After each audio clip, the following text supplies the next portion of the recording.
Ev demeke amadekariyên derxistina Kongrê Encumena Niştimaniya Kurdî li Sûriyeyê çaran tê kirin. Piştî paşxistina wî nîzî 5 salan ji ber rêgiriya milîsên PD ji derxistina Kongr û gef û fişarên berdewam li ser encûmenê serkirde û kadir û endamên wê bi taybet şewtandinan vîzgeh û baregehên wê li piraniya deverên Rojavayê Kurdistanê komîte hatine avakirin da ku demeke nîzik de Kongr were derxistin.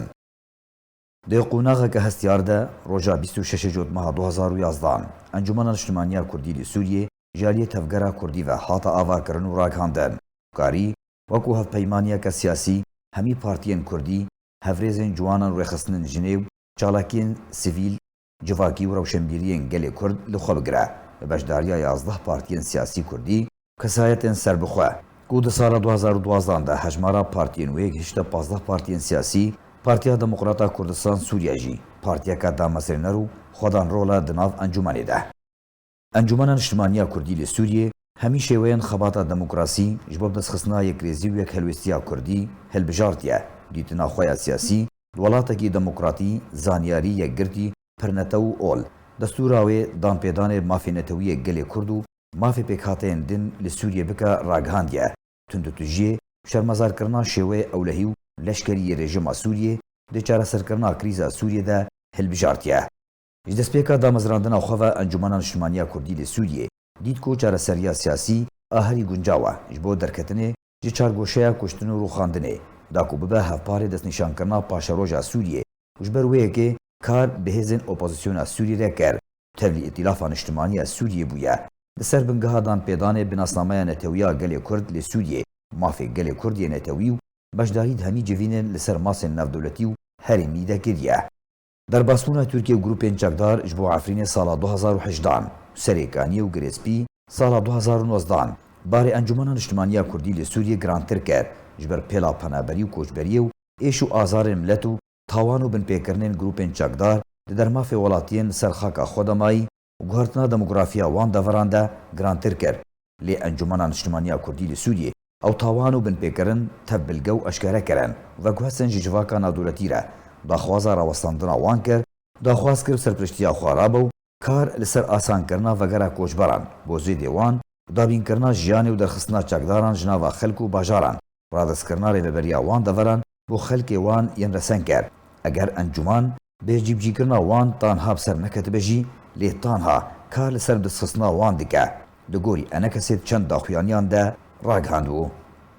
Ji ber rewşa ku Rojavayê Kurdistanê gihîştiye de pêwîstiyên qonaxê û li ser daxwaza gelê Kurd û ji bo dûrxistina metirsiyê li ser Rojavayê Kurdistanê Encumena Niştimaniya Kurdî li Sûriyê destpêşxeriyên yekrêziya Kurdî qebûl kirin bi PD û partiyên hevpeyman pê re kete danûstandinan de tevlî ezmûnên enekesê yên tal pê re. Ji navbirina PD ji rêketinên Hewlêr 1, Hewlêr 2 ya Duhokê bi serpiriştiya Serok Mesûd Barzanî re herwiha tevlî kiryarên PD yên serkûtkirinê û tirsandinê di dermafê enekesê alîgir û endamên wê re ku ew danûstandin rêkeftina Duhokê ji wan re bingehe bi serpiriştiya Amerîka û gerentoriya fermandarê Qesedê ji PD re ji bo cîbcîkirina xalên rêkeftin li ser wan hatî kirin û dabînkirina seqayên guncaw ji bo karê siyasî û redkirina astinkirinê û ravandinê di dermafê karê encûmenê û hevalên wê de.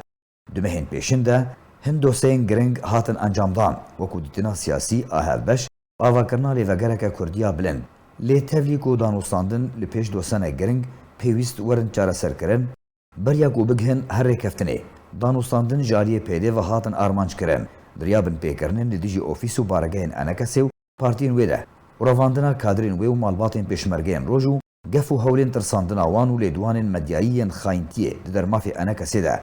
ku ji Amerîka û serkirdeyetiya Qesedê tê xwestin van binpêkirinan rawestînin garantiya nedûbarekirina wan bidin bilgeya garantiyan cîbcî bikin ku soza wê dabûn ji ber berdewamkirina danûstandinan lê danûstandin ji ber binpêkirinên berdewam yên PD niha rawestiyan e. Ji bo bihêzkirina rola niştimaniya enekesê beşdarî di avakirina çarçoveyeke niştimanî li gel şepêla Sibaroja Sûriyê û rêxistina Sûriya Demokrat bi navê bereya aştî û azadiyê wekû çarçoveyeke vekirî li ser hemî hêzên niştimanî yên opozisyonê ker ku baweriyên wan bê çareseriya siyasî û karê demokrat bi hevpariya rastexîn di nivîsandin û çarenivîsa Sûriyê de li gorî dîtina li ser bingeha biryarên navdewletî bi taybet biryara 22 5 hat kirin. انجمنا نیشتیمانیا کوردی لی سوریه بسر درجهیا سالین درباس بوی دماسین نافدولتی ده دریا ائتلاف نیشتیمانی را بشدار بو جبو چسواندنا مافی گلی کرد و دوزا کردی ده سوریه پاشاروجه ده کار و خباتک جدید ناف ائتلاف و کمیتا دستوریه سوریه و دسته دانوستاندکارا سوریه ده کر نو نری خواه دناوان ده جی هیا کاری تا آستکه و لگوری کارینین بردست نو نراتی و خزمتا گلی خواب که کو دکتور عبدالحکیم بشار اندام پولیتبروا پدکسه جیگری سروک ائتلاف نیشتیمانی سوریه کامیران حاجو اندام پولیتبروا پارتیا دموکراتا کردستان سوریا برپرسین ویزگاه پیوندین دروی انگسه اندام کمیتا دستوریه سوریه هروها نونرین خوشی دناف دستین دین دجی هیا دستپیکا دامزراندنا انجمن نیشتیمانی کوردی لی سوریه و ریوبریا پیده و ملیسین خواه آستانگیر پیشکار و خباتا انکسه اندام و آلیگرین ویره کرنه تانها بردوام دکه بدهان سرکرده و اندام و چالاگوانین وی ترور و بنچاف کرنه و اشکنجه دانه مدیکارین ویجی گلک جاران دست سر کرن اوه چند جارن نویزگاه و بارگهین وی تین شوطاندن و تیک ددن داکو جانا سیاست آخویا تک آلی لسر گلی کرد و انجمن نیشتیمانی کوردی لی سوریه دسپینه کنگره چاران یه انجمن نیشتیمانی کوردی لی سوریه ده سال 2017 ده و بشداریا 205 اندامی لقام شلود هاتل درخستن لیملیسین پیده گرت بسر جوینه دو ریل برگرتو نهیلا کنگر بسر کفه لو ما هاتبو پاش خستن